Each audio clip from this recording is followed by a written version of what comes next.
I had a 5-minute 1AR that was pretty much just me screaming. We didn't even know what the term mutually exclusive meant. Just completely wet for all of it. We had no evidence. We had no clue what we were talking about.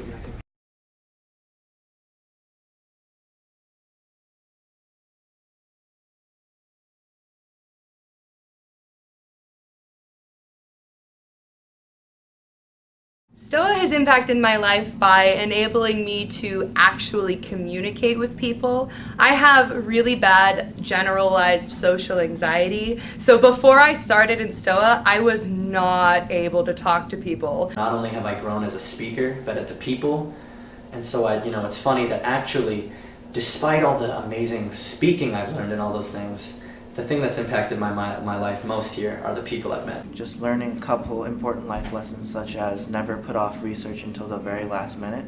It has impacted my life because it welcomed me when I moved and also grew my speaking abilities.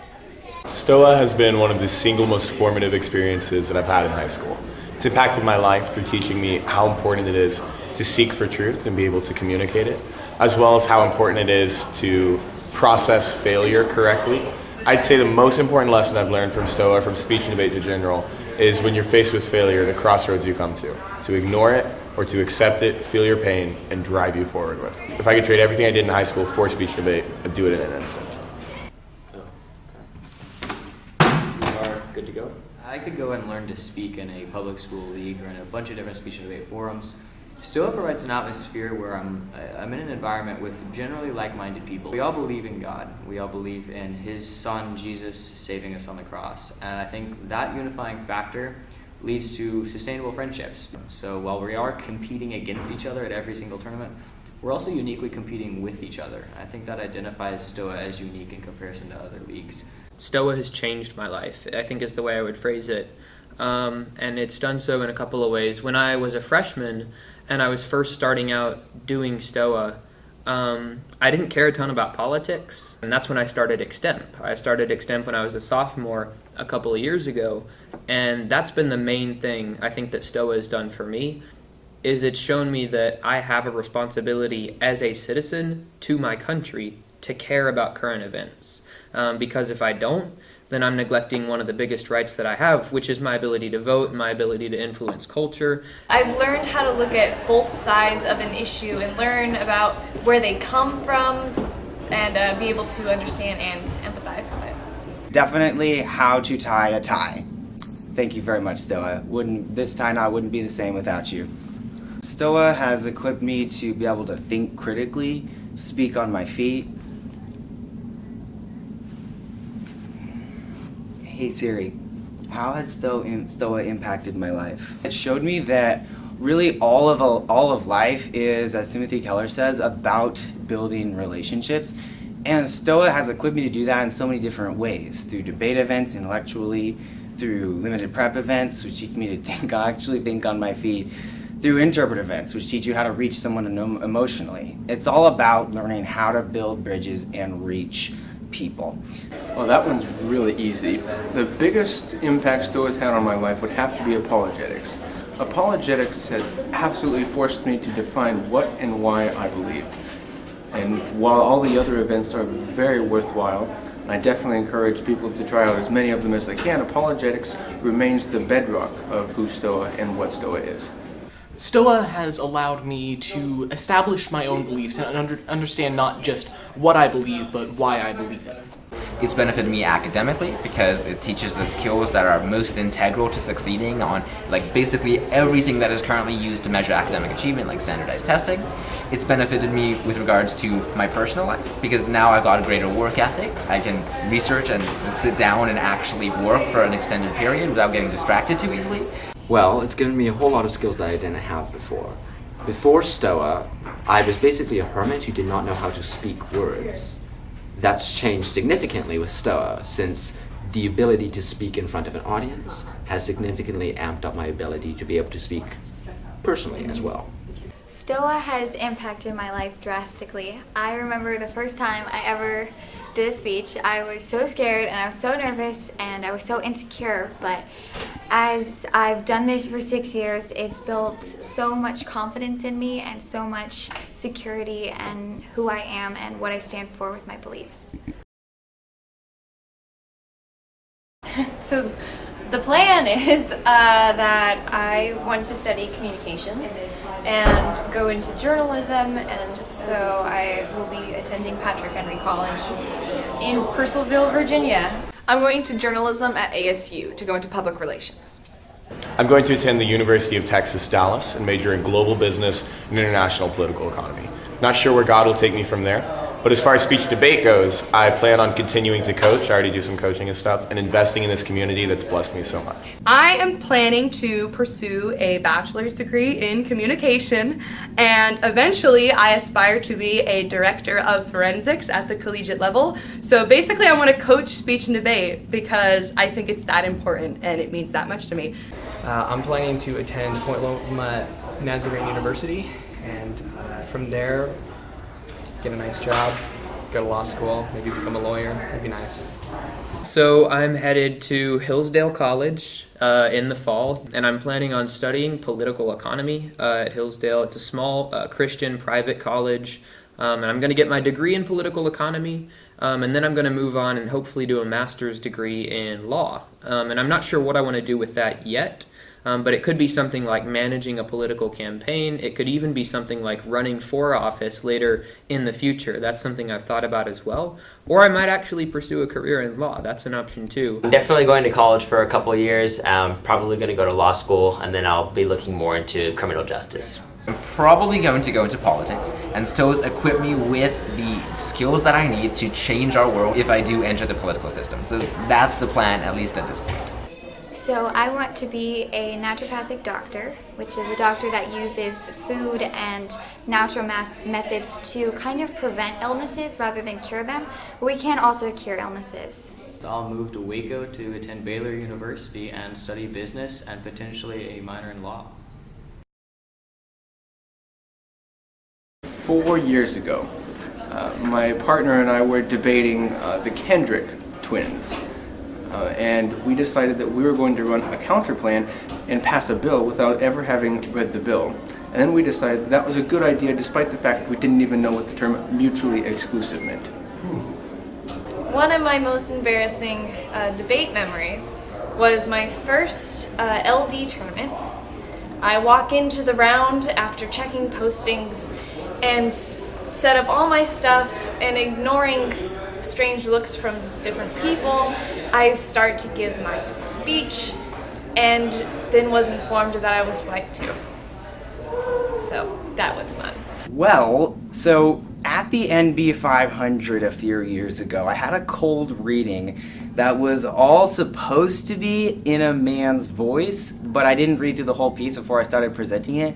So I used my soft lady voice, and I was telling this account, and all of a sudden I got to the part where she talks about the line where she stroked her beard, and at that moment, I knew I had really messed up, because that definitely wasn't the voice that I should have been using. In a tournament a couple years ago, a friend and I decided that we're going to completely script an entire debate, and yeah, that was fun because, you know, it was all scripted. Probably losing to both my siblings in a debate tournament in a row. And they're both younger too, so that hurt, for sure. Definitely my first TP round. We argued that there would, our only disadvantage, which was our big argument, was that there would be a ripple effect. We had no evidence. We didn't know what that ripple effect would entail. We had no clue what we were talking about. That was probably this year. It was embarrassing because it was this year, and it was our third year of debate. We hit Jackson Lang in the 6th round of a tournament. They were running a case that we'd never hit before, and we did horribly. It was reminiscent of a very first tournament. And fortunately, since then, we've been able to have a couple more fun rounds against them, but that round was just horribly embarrassing because we had nothing. We lost on everything. When I went into my OO room and found out it wasn't my OO room, and that was a different room. Mars Hill is more formally known as Mars Hill Impromptu. So as a little kid, when I was just starting, I was 12, 13, Mom said, "Oh, you're doing team policy debate, you've already put in the work, do a few speeches, I'm not going to put you in the ones you have to do work for, just the impromptu events." So she registered me for impromptu and for Mars Hill impromptu at my first year's tournament. It was probably the third or fourth tournament. And I came in, had no brief, had never talked to anyone even for advice on what Mars Hill was. Walked in and asked the judges what I was supposed to do. I drew one topic. I didn't even know I was supposed to draw 3. Walked into the room, was clueless. I drew Screw Tape Letters by C.S. Lewis. I'm 12. I haven't read Screw Tape Letters. But I know who C.S. Lewis is. He wrote the Narnia series. So naturally, Screw Tape Letters must be another Narnia series sequel, right? So I talked about Aslan. I talked about Peter and his kingship, and talked about how God is like Aslan because people like him. It was about a 1-minute speech, and that's basically it. And ever since that day, because 2 of my 3 judges are parents that I still know, I hear about my Screw Tape Letters speech very regularly. When I went 06 for the first time, because it was like my second year of debate. One of the most embarrassing happened last year at Nationals. This is not a novice story, unfortunately. It was during quarterfinals where all of the events were happening at once, and I had a couple things I was running around to. So I walk into my Mars Hill room, and I take a good minute or so setting up my binder. I pull out my little note card and all my pens, and I go over to get my topic slips, and I notice there are none. There are no topic slips. And the pieces of paper on the table are yellow. And I thought, oh, that's kind of interesting. I don't remember the Mars Hill ballots being yellow. And I lean a little bit closer because I start to feel worried when there's no topic slips, and it says open interpretation. Luckily, it was still my room. It was just not for Mars Hill like I thought it was. It was for OI. So I simply stand there, and I introduce myself, and I give my OI. In policy debate, I have a little bit of a problem sometimes with my temper. You might not see it right now. I look like a pretty mellow guy. But sometimes what teams will do will set me off, and last year is probably the most embarrassing. I had a 5-minute 1AR that was pretty much just me screaming. Like, I completely lost my cool because the negative team said that our case was illegal in Stoa debate. I thought they were being abusive, and I just blew up. In one of my first debate rounds, I had never read the word Nazi on paper, and I didn't know what it was, so I had an application that I was reading, and I said Nazi, and I thought there was some group in Africa. Well, 3 years ago at the Vini Vidi Vici tournament, I ripped my pants, and instead of just like changing out of the pants, I took duct tape and tried to duct tape them together. It was really awful though. I went to the award ceremony and everything, and that was like the first time I had ever gotten an award. That was really awful. In my first LT tournament, when I was up there giving a round and I was using my phone as a timer, and so my phone went off, and I thought it was like I set the timer too soon, but someone was calling me during the debate round, and so at first I was relieved because I had more time, but then I said, oh man, it's just someone calling me, and so the judge immediately thought, this kid's a joke. He told me that the reason I lost the round was because he's like, you lost the round because you checked your phone, so that was fun. So when I opened a water bottle in speech and during my debate round, took a drink but missed my mouth, just got all over my suit. So that was a fun time. It was in the middle of debate round, so I couldn't leave and do something about it. Just completely wet for all of it. I lost. There's a lot of them. I think the most embarrassing, it may not be as funny, but my most embarrassing one happened to be a persuasive preliminary round at NITOC. And I'm giving my persuasive, phone vibrates, someone texts me. It's happened several times. I have to pull it out, apologize to the judges, turn it off, put it back in, and someone calls me right after that. So I have to silence it. It starts going off again a third time. So I take it to the back of the room by the trash cans and I leave it there. And I go back to speak, and then it starts vibrating again. So, moral of the story is don't bring your phone into a round. That's another piece of advice. Don't bring your phone into the room, even if it's on silent. Just don't. Bring food with you to the tournament because sometimes you miss lunch, and that's sad. Practice, work hard, do everything at home that you can do every single day, go over your stuff, work hard, and then when you get to the tournament, leave it up to God. There's nothing else you can do. Try different events. You don't want to limit yourself when you're first starting out to, oh, I'm only good at HI. or, oh, I'm only good at cold reading, or I'm only good at extemp. I feel like I did that to myself. I told myself that I wasn't good at interps when I was 13 and 14 and 15, and when I could have developed interp skills. So if you think you're just good at one thing, I would encourage you to branch out. Try something that you might not be good at. I guarantee you, every single time you do it, you are going to get better. Try everything. We see platforms, limited preps, interpretations, wildcards, and debate, and I've tried every event Stoa has offered at one point or another. So really, they all have such unique pros and benefits, and I think we can learn the most out of trying the most things possible. Embrace your speeches. Don't go in half-hearted. If you want to do a speech, do it all the way, but don't let it define you either. I would suggest that you don't try to compare yourself to the best. You need to compare yourself to yourself, do the best that you can, and not try to be anything that you can't be. Have fun.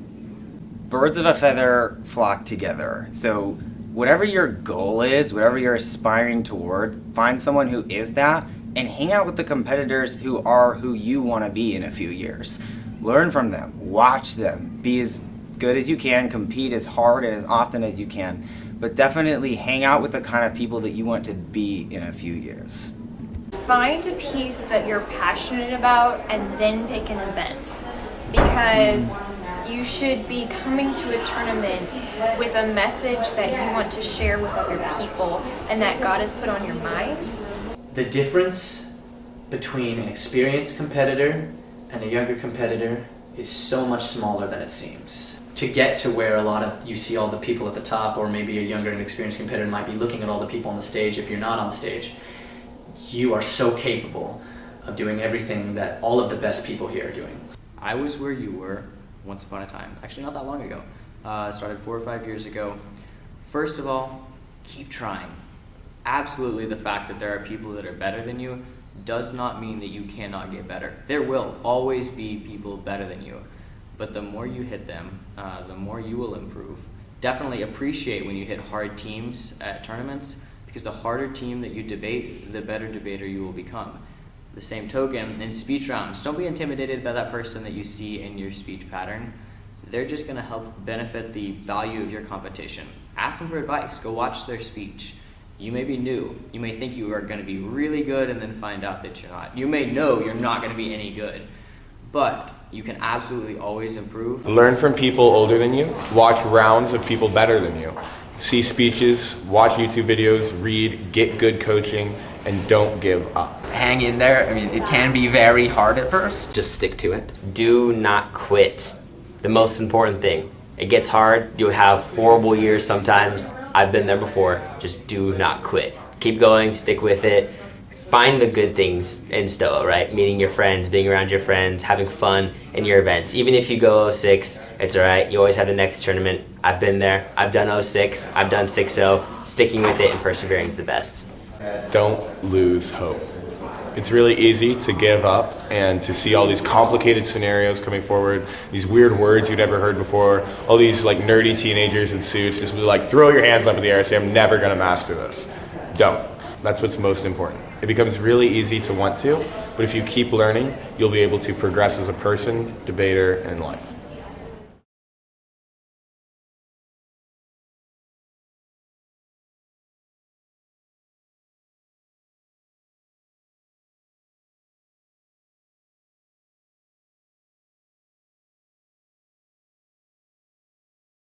Stoa has impacted my life by number one, bringing me closer to people I didn't know, and number two, that's a bad answer, delete that. So, I'm going to go into janitorial studies. I want to be a plumber. Nice. No, just kidding. So I've learned number one, friendships, and number two, just the ability to talk as I'm doing right now, and attempting to maintain eye contact with this black box, which is a camera. So.